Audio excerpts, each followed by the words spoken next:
Pinapurihan ng madlang people ang trapeze stunt ni Kim Chiu sa kanilang magpasikat 2024 performance sa It's Showtime. Ang team ni Kim, Ogie Alcacid, MC at Lassie ang nakatokang mag-perform sa It's Showtime kahapon.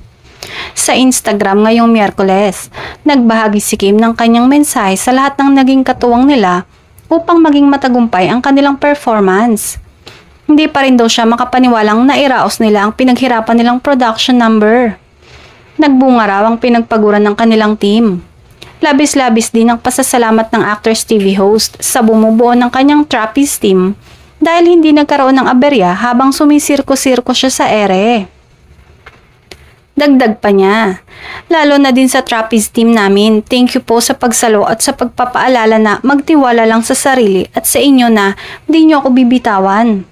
Tungkol sa pagpapahinga at pag-aalaga sa mental health ang tema ng production number ni Kim, Ogie, MC at Lassie.